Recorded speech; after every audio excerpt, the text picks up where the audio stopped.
বাঙালি special রান্নাঘরে সব বন্ধুদের স্বাগত। আজকে আমি রান্না করব কাতলা মাছের ঝাল। কাতলা মাছের ঝাল করার জন্য আমি এখানে কাতলা মাছ নিয়ে নিয়েছি এখানে টমেটো, ধনেপাতা, পেঁয়াজ, আদা রসুন, গোটা গরম মশলা, এই শুকনো লঙ্কা, আলু সরু সরু কেটে দিয়েছি। আলু এই আমার লেগেছে। রেসিপিটি শুরু করার আগে বলবো লাইক করবেন, শেয়ার করবেন, চ্যানেলটা আপনাদের ভালো লেগে গেলে সাবস্ক্রাইব করে নেবেন। ঠিক বাড়িতে যেভাবে খাই ঠিক আপনাদের ঠিক সেইভাবেই দেখাই বন্ধুরা। চলুন বন্ধুরা রেসিপিটি শুরু করার আগে আর রেসিপিটা আপনাদের কেমন লাগছে অবশ্যই কিন্তু কমেন্টের মাধ্যমে বলবেন। চলুন শুরু করি। প্রথমেই বলবো আমি মাছগুলো লবণ হলুদ মাখিয়ে নেব। এখন বাজে প্রায় রাত্রির 11টা 5। আমরা একটু কলকাতায় গিয়েছিলাম, একটু কাজে গিয়েছিলাম আর এখন এসে রান্না করছি। যেতে হবে বাবার অফিসে। দিয়ে দিলাম হলুদ, লবণ, ভালো করে এটা মেখে নেব। ঠিক আছে, রাত্রিবেলা ওই একটা তরকারি আর ভাত। বন্ধুরা এখানে নিয়ে নিয়েছি আদা রসুন শুকনো লঙ্কা, গোটা গরম মশলা, পেঁয়াজ, মিক্সারে বাটি নিয়ে নিয়েছি। আমি এটা মিহি একটা পেস্ট বানিয়ে নেব। এদিকে গ্যাস ধরিয়ে দিয়েছি, কড়া আমি বসিয়ে দিয়েছি। মশলা আমার বাটা হয়ে গেছে। আচ্ছা, কড়াটা আমার গরম হয়ে গেছে। দিয়ে দেবো পরিমাণ মতো তেল। আর রেসিপিটা আপনাদের কেমন লাগছে অবশ্যই কিন্তু বলবেন। কিন্তু আমি যেভাবে খাই ঠিক আমাদের সেইভাবে দেখাই। আজকে একটু দেরি হয়ে গেল, একটু কলকাতায় গিয়েছিলাম মায়ের সঙ্গে। আমাদের পরিবারে 3 জনই আছি। আজকে আমার বাবু এসছে।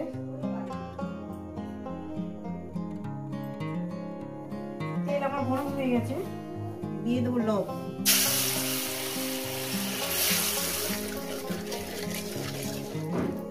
লবণটা দিয়ে দিলাম। এবার মাছগুলো এক এক করে আমি দিয়ে দেবো।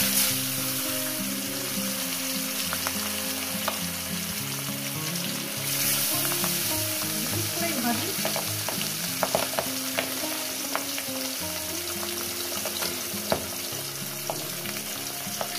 মাছের এক সাইডটা হয়ে গেছে, অপর সাইডটা মিশিয়ে দেবো।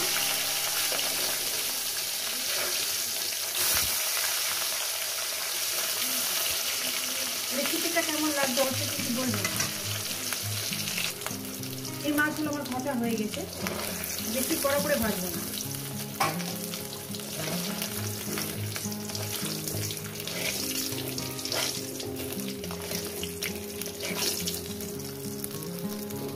বাদ বাকি মাছগুলো আমি দিয়ে দেবো।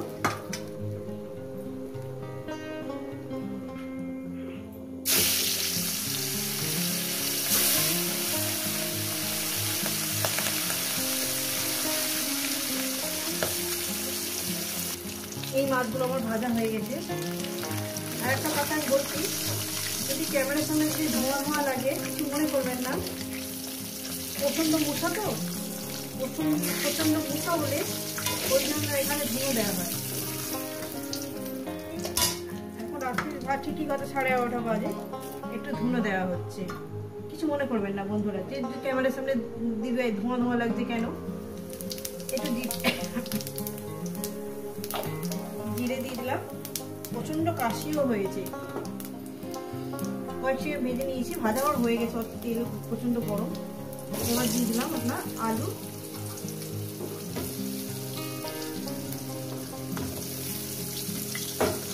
আলুটা খুব সুন্দর করে লাল লাল করে ভেজে নেবো। তেলের মধ্যে হলুদ আছে, লবণ আছে, সব কিছুই আছে। ভাজার মধ্যে যেন সিদ্ধ হয়েছে। একটা কথা আপনাদের সঙ্গে শেয়ার করি বন্ধুরা, ধুনো কর্পূর দিলে না, ধুনোর মধ্যে কর্পূর দিয়ে যদি জ্বালানো যায় মশা অনেক চলে যায়। আপনারা গিয়ে চেক করুন, যাদের বাড়িতে প্রচুর মশা থাকে ধুনো আর কর্পূর নারকেল সোডা দিয়ে জ্বালিয়ে দেবে।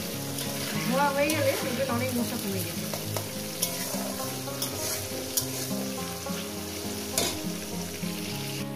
এরপর মশলাটা দিয়ে দেবো। মশলা বাটির জল দিয়ে দিলাম। এরপর দিয়ে দেবো এখানে হলুদের গুঁড়ো,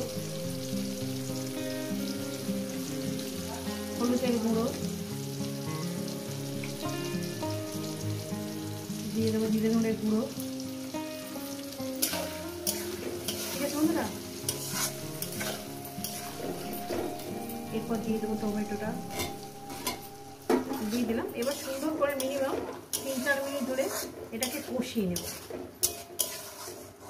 আমি এখানে আলু দিয়েছি, আপনারা যদি মনে করেন যে আলুটা আপনাদের ভালো লাগবে না, আলুটা বাদ দিতে পারেন, যেহেতু আমার ছেলে খুবই ভালোবাসে আলু, আমাদের পরিবারে আলু খেতে খুবই ভালোবাসে। এটা 3-4 মিনিট কষিয়ে নেব। অল্প করে একটু জল দেবো, সামান্য পরিমাণে একটু গরম জল।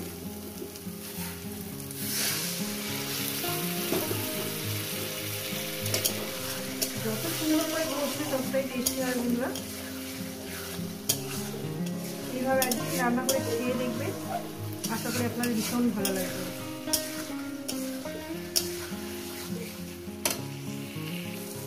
কষানো হয়ে গেছে, এবার দিয়ে দেবো পরিমাণ মতন জল, একদম ফুটন্ত জল দিলাম।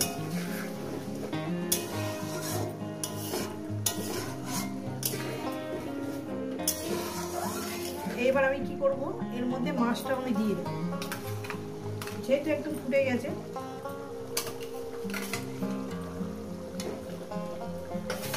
রেসিপিটা কেমন লাগছে অবশ্যই কিন্তু বলবেন, ভালো লাগলে লাইক করে দেবেন, শেয়ার করে দেবেন। ঠিক আছে, এবার এর উপর থেকে আমি ধনে পাতাটা দিয়ে দেবো, যেহেতু ফ্লেভারটা যাতে সব জায়গায় ছড়িয়ে পড়ে।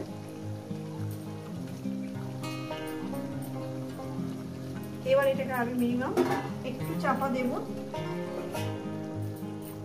চাপা দিয়ে 5 মিনিট রান্না করবো, ফিরছি আর 5 মিনিট পর। তো বন্ধুরা, এই রেসিপি যদি আপনাদের ভালো লেগে থাকে অবশ্যই কিন্তু কমেন্ট করে জানাবেন, রেসিপি লাইক করবেন, শেয়ার করবেন, চ্যানেলটা ভালো লেগে গেলে সাবস্ক্রাইব করে নেবেন। প্রচন্ড ঠান্ডা লেগেছে, কাশি হচ্ছে, আমার নতুন রেসিপির সঙ্গে দেখা হচ্ছে। হয়তো বলবো সুস্থ থাকবেন, ভালো থাকবেন, আর আমার নিত্য নতুন ভিডিও দেখবেন। তো বন্ধুরা দেখুন, দেখতেও সুন্দর, খেতেও সুন্দর, এভাবে বানিয়ে খাবেন, আর কেমন হয়েছে অবশ্যই জানাবেন।